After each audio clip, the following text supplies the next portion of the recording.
আসসালামু আলাইকুম প্রিয় শিক্ষার্থীরা, জাগরিকে আমার আজকের আলোচনার বিষয় হচ্ছে ষান্মাসিক সামষ্টিক মূল্যায়ন 2024-এর নবম শ্রেণীর ইসলাম শিক্ষা মূল্যায়নের উপর 100% কমন উপযোগী সাজেশন নিয়ে। শিক্ষার্থীরা, তোমাদের জন্য আমি একটি সাজেশন তৈরি করে রেখেছি।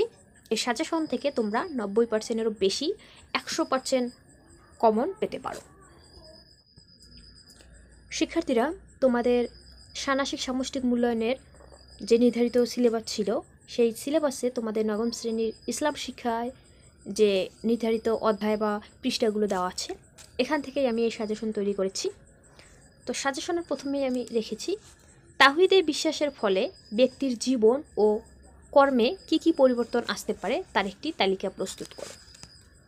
এরপর থাকতে পারে সামাজিক সমস্যার সমাধানে ইসলামী বিধিবিধানগুলো আলোচনা করো। শিক্ষার্থীরা, এই 2 নম্বরটি তোমাদের পরীক্ষার জন্য মোস্ট ইম্পর্টেন্ট। সামাজিক সমস্যার সমাধানে ইসলামী বিধিবিধানগুলো কি কি সেগুলো তোমরা অবশ্যই পড়ে যাবে। এরপর তোমার এলাকার সামাজিক সমস্যাগুলোর তালিকা তৈরি করো। আমাদের এলাকায় বিভিন্ন সামাজিক সমস্যা রয়েছে। এই তোমার এলাকায় যে সামাজিক সমস্যাগুলো রয়েছে, যেমন বাল্যবিবাহ, যৌতুক প্রথা, এরকম অনেক সামাজিক সমস্যা রয়েছে, সেই সমস্যাগুলোর তালিকা তৈরি করতে হবে। তোমার একজন বন্ধুর কাছে জেনে নাও যে সে তার এলাকার কি কি সামাজিক সমস্যা পেল। এখানে যে তুমি তোমার এলাকার সমস্যাগুলোর তালিকা তৈরি করলে, তোমার বন্ধুও কিন্তু এরকম তালিকা তৈরি করবে। তো তুমি দেখে নিবে তার তালিকাগুলোয় কি কি সামাজিক সমস্যা রয়েছে। তোমার এলাকায় পাওয়া সামাজিক সমস্যাগুলোর মধ্যে যে কোনো একটি সমস্যা নির্বাচন করো এবং সমস্যাটি সমাধানের পরিকল্পনা তৈরি করো। তুমি তোমার এলাকায় যে অনেকগুলো সামাজিক সমস্যা পেলে, তার মধ্য থেকে যে কোনো একটি সমস্যা তুমি নির্বাচন করবে সমাধানের জন্য। আর এই সমস্যাটি সমাধানের যে পরিকল্পনা রয়েছে, সেই পরিকল্পনা তোমরা তৈরি করবে।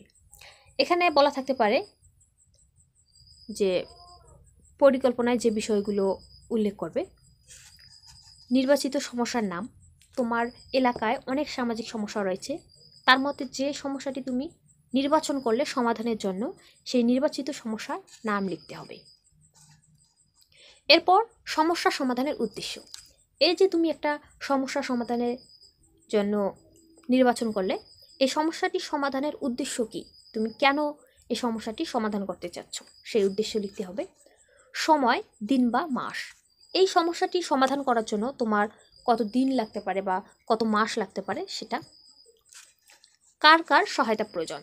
তুমি যে সমস্যাটি সমাধান করতে চাচ্ছ, এই সমস্যাটি সমাধান করতে হলে তোমার কার কার সহায়তা প্রয়োজন হতে পারে সেটি লিখতে হবে। এরপর আমি রেখেছি তোমার বিদ্যালয় বা এলাকার একটি ইতিবাচক উদ্যোগ চিহ্নিত করো। ইসলামের বিধিবিধান, নির্দেশনা ইত্যাদির আলোকে উদ্যোগটির স্বরূপ, উদ্যোগ গ্রহণের কারণ ও ফলাফল বিশ্লেষণ করে একটি প্রতিবেদন লেখো। শিক্ষার্থীরা, তোমাদের ইসলাম শিক্ষা পরীক্ষায় প্রতিবেদন লেখো, এটা অবশ্যই আসবে, প্রতিবেদন থেকে আসবেই। তো এখান থেকে তোমাদের গুরুত্বপূর্ণ হচ্ছে এটি যে তোমার বিদ্যালয় বা এলাকার একটি ইতিবাচক উদ্যোগ চিহ্নিত করো।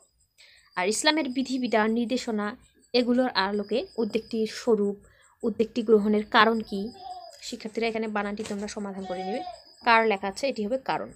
উদ্যোগটি গ্রহণের কারণ এবং উদ্যোগটি গ্রহণের পর তোমার যে ফলাফল, সেই ফলাফল বিশ্লেষণ করে একটি প্রতিবেদন লিখতে হবে।